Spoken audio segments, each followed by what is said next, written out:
2,500 ఇండ్ల కూల్చివేత, గూడు కోల్పోయిన 3,000 కుటుంబాలు, నిర్వాసితులైన 25,000 మంది, ధ్వంసమైన 15,000 కోట్ల ఆస్తి. రేవంత్ రెడ్డి అధికారంలోకి వచ్చిన తర్వాత గత 2.5 ఏళ్లలో జరిగిన గొప్ప పరిపాలనకు అద్దం ఈ లెక్కలు. రేవంత్ మోడల్ అంటే యావత్ దేశమంతా సంభ్రమాచర్యాలకు లోనయ్యే విధంగా సాగుతున్న పరిపాలన ఇది. 2023 డిసెంబర్లో రేవంత్ రెడ్డి నేతృత్వంలో కాంగ్రెస్ ప్రభుత్వం ఏర్పడిన తర్వాత రాష్ట్ర వ్యాప్తంగా అక్రమ భూ ఆక్రమణల తొలగింపు, చెరువుల పరిరక్షణ, నదీ పునరుద్ధరణ, ప్రభుత్వ భూముల రికవరీ అనే పేరుతో యథేచ్ఛంగా ప్రారంభమైన విధ్వంసకాండ ఇప్పుడు మూసి ప్రక్షాళన పేరుతో 10,000 ఇండ్ల కూల్చివేత దాకా నిరంకుశంగా సాగుతూ వస్తుంది. ఫ్యాక్టరీలు పెడతామన్న పేరుతో భూములు లాక్కునే ప్రయత్నం చేయడం, హైడ్రా అనే ఒక సంస్థను ఏర్పాటు చేసుకుని FTL పేరుతో అక్రమ నిర్మాణాలంటూ నోటీసులు ఇవ్వకుండానే రాత్రికి రాత్రి ఇల్లు కూల్చేయడం, యూనివర్సిటీల భూములను లాక్కోవడానికి ప్రయత్నించడం, వేల మందికి నిద్రలేని రాత్రులు మిగిల్చడం, ఇది రేవంత్ ప్రభుత్వం 2.5 ఏళ్లుగా చేస్తున్న ఏకైక పని, అమలు చేస్తున్న ఏకైక పరిపాలన విధానం. తమకు అనుకూలమైన వారి ఇండ్లు, ఫామ్ హౌజులు, భారీ నిర్మాణాల జోలికి పోకుండా కేవలం నోరు లేని పేదల ఇళ్లను నేలమట్టం చేయడమే పనిగా పెట్టుకుంది. ఎవరైనా ప్రశ్నిస్తే వారిని అభివృద్ధి నిరోధకులుగా ముద్ర వేసి ఎదురుదాడి చేయడం ఓ అలవాటుగా మారింది. చెరువులు, కాలువల పరిరక్షణ పేరుతో అధికారులు అనేక ప్రాంతాల్లో బుల్డోజర్లు పంపి నిర్మాణాలను కూల్చివేశారు. ప్రభుత్వ అనుమతులతో లేదా స్థానిక మున్సిపల్ రికార్డుల ఆధారంగా నిర్మించుకున్న ఇండ్లు అవి. కొంతమంది లైఫ్ టైం సేవింగ్స్ తో అదే విధంగా అప్పులు తీసుకొని మరీ ఇల్లు నిర్మించుకున్నారు. అలాంటి వారి ఇళ్లను ఒక్క రోజులో కూల్చేయడం రేవంత్ సర్కారు ఫ్యూడలిస్టిక్ థాట్స్ కి సింబాలిక్ గా చెప్పుకోవచ్చు. మూసీ నది పరిసరాల్లో వేలాది కుటుంబాలు దశాబ్దాలుగా నివసిస్తున్నాయి. వీరిలో చాలా మంది డైలీ లేబర్స్, చిన్న వ్యాపారులు, ఆటో డ్రైవర్లు వంటి లో ఇన్కమ్ కేటగిరీకి చెందిన వారే. మూసీ రివర్ డెవలప్మెంట్ పేరుతో ఈ ప్రాంతాలను ఖాళీ చేయాలని గవర్నమెంట్ అనౌన్స్ చేయడంతో ప్రజల్లో తీవ్ర భయం నెలకొంది. వారందరికీ పునరావాసం కల్పిస్తామని అధికారికంగా చెప్పినప్పటికీ ప్రజల అనుభవం మాత్రం వేరుగా ఉందని బాధితులు చెబుతున్నారు. చాలా సందర్భాల్లో పునరావాస ఇల్లు దూర ప్రాంతాల్లో ఉండడం, అక్కడ సరైన ఉపాధి అవకాశాలు లేకపోవడం, తాత్కాలికంగా నివసించే సౌకర్యాలు లేకపోవడం వంటి సమస్యలు తలెత్తుతున్నాయి. అందువల్ల ఈ ప్రాజెక్టు పేదల జీవనాధారాలను విచ్ఛిన్నం చేసే ప్రమాదం ఉంది. ఇప్పటి వరకు DPR రానేలేదు. మరో 18 నెలల దాకా DPR తయారు కానే కాదని ప్రభుత్వమే చెబుతుంది. అలాంటప్పుడు ఊరుగల ముందుగల ఉన్న పలంగా ఇండ్లను కూల్చేయాల్సిన అవసరం ఏమున్నది?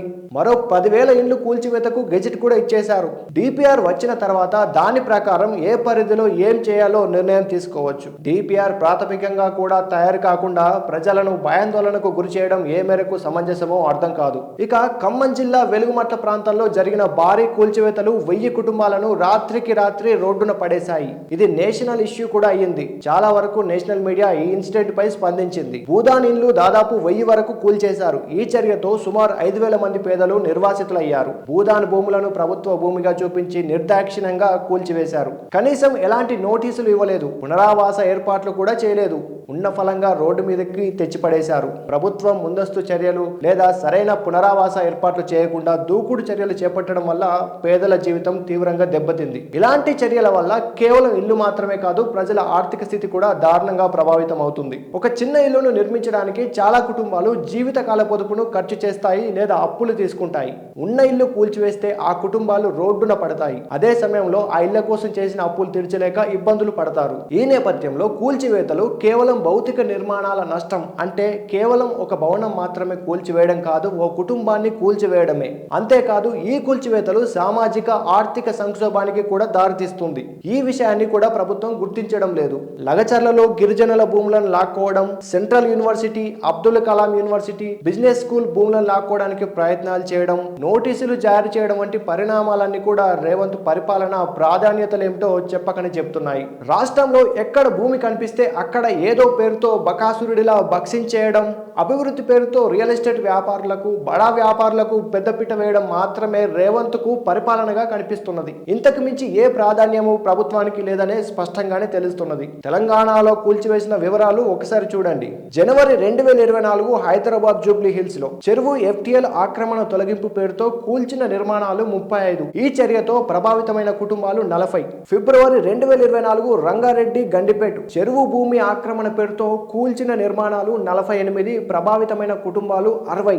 మార్చి 2024 మేడ్చల్ శామీర్పేటలో ప్రమాదకర హౌసింగ్ ఆక్రమణ పేరుతో కూల్చిన నిర్మాణాలు 27, ప్రభావిత ప్రభావితమైన కుటుంబాలు 35. మార్చి 2024 హైదరాబాదు నార్సింగి వాటర్ బాడీ నష్టపరిచారన్న పేరుతో కూల్చిన నిర్మాణాలు 22, ప్రభావితమైన కుటుంబాలు 20. మే 2024 హైదరాబాద్ మాదాపూర్లో చెరువు బఫర్ జోన్ ఆక్రమణ పేరుతో కూల్చిన నిర్మాణాలు 60 కాగా అక్కడ ప్రభావితమైన కుటుంబాలు 80. జూన్ 2024 రంగారెడ్డి కోకాపేట్ రోడ్డు విస్తరణ పేరుతో కూల్చిన నిర్మాణాలు 18, అక్కడ ప్రభావితమైన కుటుంబాలు 15. జూలై 2024 హైదరాబాదు హైడ్రా పరిధిలో చెరువు ఆక్రమణల పేరుతో కూల్చిన నిర్మాణాలు 120, అక్కడ ప్రభావితమైన కుటుంబాలు 150. ఆగస్టు 2024 హైదరాబాద్ కాజాగూడ లేఅవుట్ ఆక్రమణ పేరుతో కూల్చిన నిర్మాణాలు 45, ప్రభావితమైన కుటుంబాలు 50. సెప్టెంబర్ 2024 హైదరాబాద్ హఫీజ్పేట్ కాలువ ఆక్రమణ పేరుతో కూల్చిన నిర్మాణాలు 70, ప్రభావితమైన కుటుంబాలు 90. అక్టోబర్ 2024 హైదరాబాద్ లోని చాదర్గఢ్ మూసీ నది ఒడ్డున బెడ్ ఇల్లు కూల్చినవి 163, ప్రభావిత కుటుంబాలు 200. నవంబర్ 2024 హైదరాబాద్ అంబర్పేట్ కూల్చిన నది పరివాహక నిర్మాణాలు 75, ప్రభావితమైన కుటుంబాలు దాదాపు 100. డిసెంబర్ 2024 రంగారెడ్డి శంషాబాద్ రోడ్డు విస్తరణ పేరుతో కూల్చిన నిర్మాణాలు 40, అక్కడ ప్రభావితమైన కుటుంబాలు 50. జనవరి 2025 వరంగల్ చెరువు భూమి ఆక్రమణ పేరుతో కూల్చిన నిర్మాణాలు 28, ప్రభావితమైన కుటుంబాలు 30.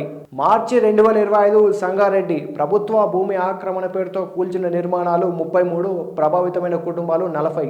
జూలై 2025 హైదరాబాద్ అవుట్స్కట్స్ లో చెరువుల పరిరక్షణ డ్రైవ్ పేరుతో కూల్చిన నిర్మాణాలు 90, అక్కడ ప్రభావితమైన కుటుంబాలు 120. అక్టోబర్ 2025 హైదరాబాద్ మూసీ ఫేజ్ 2లో కూల్చిన నది పరివాహక నిర్మాణాలు 300, ప్రభావితమైన కుటుంబాలు 350. ఫిబ్రవరి 2026 ఖమ్మం వెలుగుమట్ల భూదాన్ భూమి ఆక్రమణ పేరుతో కూల్చిన నిర్మాణాలు 600 నుంచి 1000 వరకు, అక్కడ ప్రభావితమైన కుటుంబాలు దాదాపు 1000. అంటే రేవంత్ రెడ్డి అధికారంలోకి వచ్చిన తర్వాత కూల్చిన మొత్తం అంచనా 1800 నుంచి దాదాపు 2000 నిర్మాణాలు. రేవంత్ రెడ్డి నిర్మాణాలు కూల్చడం వల్ల ప్రభావితమైన బాధిత కుటుంబాలు దాదాపు 1800 నుంచి 2500. ఈ నిర్మాణాలు కూల్చడం వల్ల ప్రభావితం చెందిన జనాభా లెక్కలు కూడా చూస్తే దాదాపు 8000 నుంచి 12000 మంది. నిర్మాణాలు కూల్చడం వల్ల వివాదాల్లోకి ఎక్కిన భూముల వివరాలు దాదాపు 3000 నుంచి 3300 ఎకరాలు. ఆ భూముల ఆస్తుల అంచనా విలువ దాదాపు 8000 కోట్ల నుంచి 15000 కోట్లు. తెలంగాణలో జరుగుతున్న ఈ కూల్చివేతలు అభివృద్ధి కార్యక్రమాల కంటే ఎక్కువగా సామాజిక న్యాయం, పేదల హక్కులపై తీవ్రంగా ప్రతికూలంగా ప్రభావితం చేస్తున్నాయి. ప్రభుత్వానికి పర్యావరణ పరిరక్షణ, నగర అభివృద్ధి వంటి లక్ష్యాల కంటే కూడా ప్రజల జీవితాలను కుదిపేయడమే లక్ష్యంగా కనిపిస్తున్నది. అభివృద్ధి, ప్రజల హక్కు మధ్య సమతౌల్యం ఉండాలి. పునరావాసం, పరిహారం, ముందస్తు చర్యల వంటి అంశాలు లేకుండా చేపట్టే కూల్చివేతలు ఖచ్చితంగా ప్రజా వ్యతిరేక చర్యలే. ముందుగా ప్రణాళికలు సిద్ధం చేసుకొని దాని మేరకు ఎక్కడ ఏ కార్యాచరణ చేపట్టాలో నిర్ణయం తీసుకొని ఆ తర్వాత దానివల్ల ప్రజలు ప్రభావితమయ్యే అవకాశం ఉంటే వారికి ప్రత్యామ్నాయం చూపించి పథకాన్ని అమలు చేయాలి. అలా కాకుండా అసలు ప్రణాళిక అన్నదే లేకుండా ఏకంగా 10,000 కట్టడాలను కూల్చేయడానికి గెజెట్ ఇవ్వడాన్ని ఏ విధంగా నిర్వచించాలో కూడా అర్థం కాదు. ఇది రేవంత్ సర్కార్కు ఎంత మాత్రం తగని పని. మేధావులు ఈ అంశంపై ఇప్పటికైనా నోరు విప్పాలి.